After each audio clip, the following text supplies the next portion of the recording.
This is your family's first and most important line of defense against Mother Nature. When she strikes, make sure you call the people that I trust, my family and friends at Exterior Home Solutions.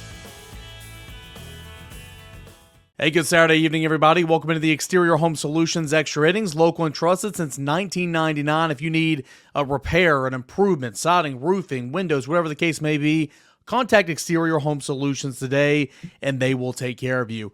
Not a whole lot to say about this one other than Tennessee just dominated. 12-2 the final score, run rule fashion.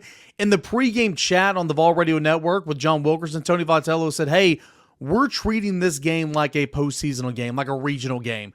Backs are kind of against the wall. It was not a good showing for the Volunteers in game number one, and Tennessee came back and handled business by a final score of 12-2. 5 runs in the second inning. A Dalton Bargo home run kind of got that party started, and then it was a grand slam by Christian Moore there in the second inning. In the third inning, Dylan Dryland went yard, and then it was Christian Moore went yard with a grand slam in the second inning with Bargo. Dryling went yard in the third inning. Bargo homer for the second time in the game and as many ABs in the third inning. And then it was Blake Burke that broke the program record with 41 career home runs there. That was in the fourth inning, an Oppo Taco to left field. Dryling homered again, so multi-homer days for both Dalton Bargo and Dylan Dryling. He homered in the sixth. And then for the first time in the ball game, runs came via Tennessee's way, not courtesy of the home run. It was a 2-run double for Christian Moore. Career high for Christian Moore, 6 runs driven in, a UT program record, 8 grand slams on the year. And for all those people saying Tennessee hits home runs because they play in a small ballpark, well, you're on the road in Southeastern Conference play. You scored 12 runs, power behind 6 home runs, and 2 guys had multiple home runs in this one.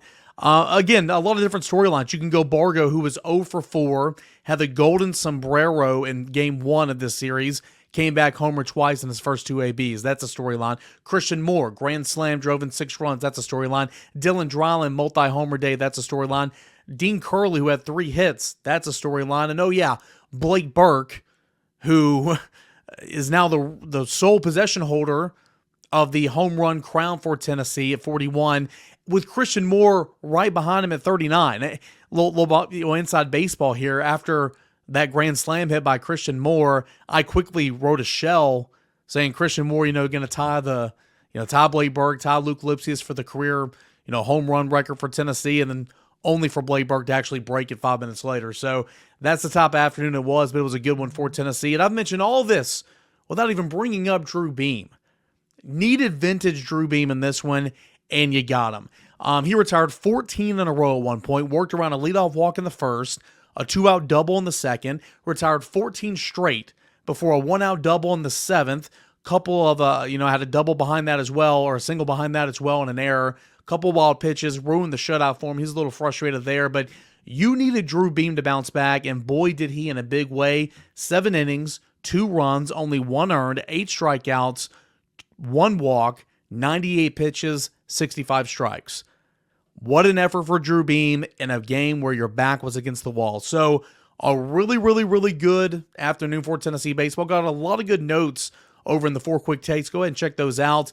This is the first win for Tennessee at Auburn since taking game 1 in 2016 in the series at Plainsman Park. Snaps a 6-game losing skid for the Volunteers as the visitor in this series, and they're going for the first series win at Plainsman Park in a long, long time. All that is coming up in game 3, the 4th straight rubber match for Tennessee to open league play. That's going to happen tomorrow, Sunday afternoon at 2 o'clock. We'll have you covered all right here at Volquest.com. Tennessee 12, Auburn 2, a run rule victory in a game Tennessee needed, a statement win here on a Saturday afternoon. And you're watching here in the Exterior Home Solutions Extra Innings.